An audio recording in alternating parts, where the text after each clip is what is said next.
अस्सलामुअलैकुम वरहमतुल्लाह। बिस्मिल्लाहिर्रहमानिर्रहीम। 4 नियामतें जो हर जन्नती औरत को दुनिया में ही मिल जाती हैं। हजरत अली करीमुल्लाह वजहुल करीम का फरमान है कि 4 ऐसी चीजें, 4 ऐसे काम जो किसी औरत में दिखाई दें तो समझ जाना कि अल्लाह पाक ने उस औरत को जन्नती होने का शर्फ दुनिया में ही अता फरमा दिया है। खुश किस्मती है कि खुशबख्ती है ऐसी औरत खुशियां मनाए जिसको जन्नती होने का परवाना, जन्नती होने का टिकट दुनिया में मिल जाए। आपने 4 चीजें बताई कि अल्लाह ताला वो 4 चीजें औरतों को दुनिया ही में अता फरमा देता है, और ये 4 अलामात इस बात का सबूत है कि अल्लाह जल्ल शानहू ने उन पर जन्नत वाजिब कर दी है। एक मर्तबा हजरत अली रजी अल्लाह की खिदमत में एक बापर्दा खातून पेश हुई। वो कहने लगी कि ये अली, अस्सलाम वालेकुम, मैं जानना चाहती हूँ कि औरतों में वो कौन सी खासियतें पाई जाती हैं जिससे ये पता चल सके कि वो जन्नती हैं।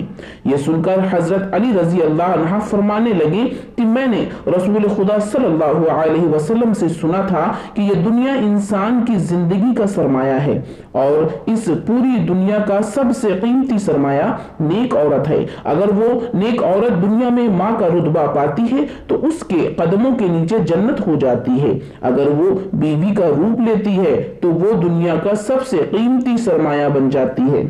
इसी तरह अगर वो बेटी का रूप लेती है तो वो अपने माँ बाप और भाई के लिए जहन्नम से निजात का जरिया बन जाती है। अगर इस दुनिया में कोई भी खातून ये चाहे कि वो अपने वालिदैन, अपने भाई, अपने शौहर और अपने रिश्तेदारों और पूरे माशरे में एक कीमती सरमाया बन जाएं और उसे एक बुलंद मर्तबा हासिल हो जाए, तो ऐसी खातून को अल्लाह जल्ल शानहू की फर्माबरदारी करनी होगी, उसे अल्लाह का हुक्म बजा लाना होगा, उसे अल्लाह और उसके रसूल सल्लल्लाहु अलैहि वसल्लम के बताए हुए तरीके पर अमल पैरा होना होगा। इंसान चाहे नेक हो या गुनहगार, औरत हो या मर्द, सभी जन्नत में जाना चाहते हैं। अब जन्नत को किसको मिलेगी, इस बात को अल्लाह पाक के अलावा कोई नहीं जानता।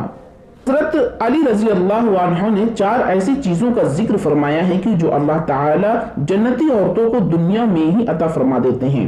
बहुत सारी खवातीन का ये शिकवा रहता है कि मर्दों के लिए तो बहुत सारी नियामतें हैं, इसके बरअक्स औरतों के लिए क्या इनामात हैं जिससे वो जान सकें कि आया कि वो भी जन्नत की हकदार हैं, वो दुनिया में ही जन्नत की हकदार कैसे बन सकती हैं। इस बारे में कुरान पाक में क्या इरशादात हैं। एक मर्तबा हजरत मूसा अलैहिस्सलाम ने अल्लाह पाक से पूछा कि ऐ मेरे मालिक, मुझे ये बताइए कि उस वक्त आपको सबसे ज्यादा अजीज कौन है।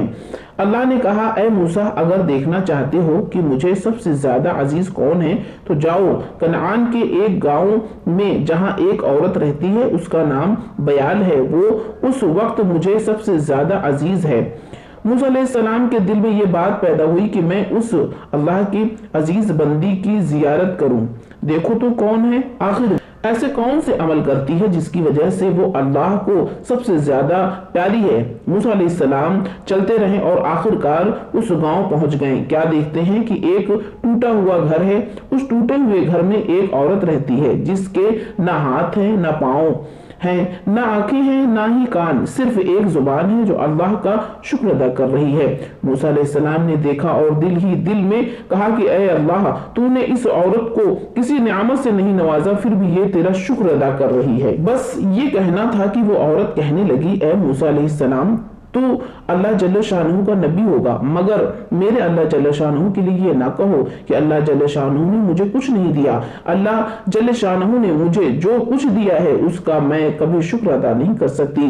मूसा अलैहिस्सलाम ने कहा, वो कैसे? औरत कहने लगी, ऐ मूसा अलैहिस्सलाम, अगर अल्लाह जल्ल शानहू मुझे कदम देता तो मैं उन कदमों से चलकर बाहर जाती, गुनाह करती। अल्लाह जल्ल शानहू मुझे अजीज रखता है, इसलिए अल्लाह ने मुझे कदम नहीं दिए, उन तमाम गुनाहों से मुझे बचा लिया। अगर अल्लाह मुझे हाथ देता तो शायद मैं अल्लाह की मखलूक पर जुल्म करती, तो अल्लाह ने मुझे हाथ नहीं दिए और उन गुनाहों से मुझे बचा लिए। अगर अल्लाह मुझे आंखें देता तो शायद मैं ना महरमों को देखती, अल्लाह तबारक व तआला ने मुझे इन गुनाहों से भी बचा लिया। अगर अल्लाह मुझे कान देता तो शायद मैं गाने सुनती, ग़ीबत सुनती, इसलिए अल्लाह ने मुझे इन गुनाहों से भी बचा लिया। अल्लाह ने एक जुबान दी है ताकि मैं उसका शुक्र अदा कर सकूं और नूर की आंखों से इतना मुनव्वर कर दिया कि मैंने कभी तुम्हें देखा ही नहीं, लेकिन फिर भी मैं तुझे पहचानती हूँ। ऐ मूसा, बताओ कि मैं इस रब करीम का शुक्र अदा क्यों ना करूं। मूसा अलैहिस्सलाम रोने लगे और कहने लगे कि तुम्हारा ईमान तुम्हें अल्लाह के करीब करता है। औरतों का अपना रोल मॉडल हजरत फातिमा रजी अल्लाह अन्हा को बताना चाहिए, जो सब्र रजा की पैकर थी। एक अहम बात अल्लाह से डरना। जो औरत अल्लाह से डरती है, शोहर की ताबेदारी और वफादारी में करती है, इसके लिए भी जन्नत है। ज़ईफ, कमजोर और मोहताज लोगों की मदद करना भी बहुत बड़े अजर वाला काम है। जो औरत ये काम करती हैं वो भी जन्नती हैं। रसूलुल्लाह सल्लल्लाहु अलैहि वसल्लम ने फरमाया, 7 किस्म के लोगों को अल्लाह ताला अपने अर्श तले साया देगा, जिस दिन इसके साये के सिवा कोई साया ना होगा। उनमें से एक वो है जो सदका देता है, लेकिन उस तरह पोशीदा तौर पर कि दाएं हाथ के खर्च की बाएं हाथ को भी खबर ना लगे। एक और अहम काम इज्जत की हिफाजत करना। जो औरत अपनी इज्जत की हिफाजत करती है, अपने जिम्मेदार सरपरस्त की इजाजत के बगैर घर की दहलीज से बाहर नहीं निकलती, बेपर्दगी आवारगी से दूर रहती है, अपनी इज्जत के साथ साथ घर के साजो सामान की भी हिफाजत कर। एक बदशक्ल शख्स जिसकी बीवी निहायत हसीन और जमील थी, रसूलुल्लाह सल्लल्लाहु अलैहि वसल्लम की खिदमत में हाजिर हुआ। आप सल्लल्लाहु अलैहि वसल्लम ने उस शख्स से पूछा कि तेरी बीवी तेरे साथ कैसा बर्ताव करती है। उसने कहा कि मेरी बहुत कद्र करती है, मेरी इजाजत के बगैर घर से बाहर नहीं निकलती, अपने हुस्न जमाल का लिहाज नहीं करती, मेरी खिदमत का ख्याल करती है। ये सुनकर आप सल्लल्लाहु अलैहि वसल्लम ने फरमाया कि जाओ और उससे कह दो कि वो जन्नती औरतों में से है। जन्नती औरतें हमेशा अल्लाह के जिक्र और अज़कार में मशगूल रहती हैं। अल्लाह के जिक्र से दिल को सुकून मिलता है, जुबान की हिफाजत होती है। रसूलुल्लाह सल्लल्लाहु अलैहि वसल्लम ने फरमाया, जो शख्स मुझे अपनी जुबान की जमानत दे देगा, मैं उसको जन्नत की जमानत दे दूंगा।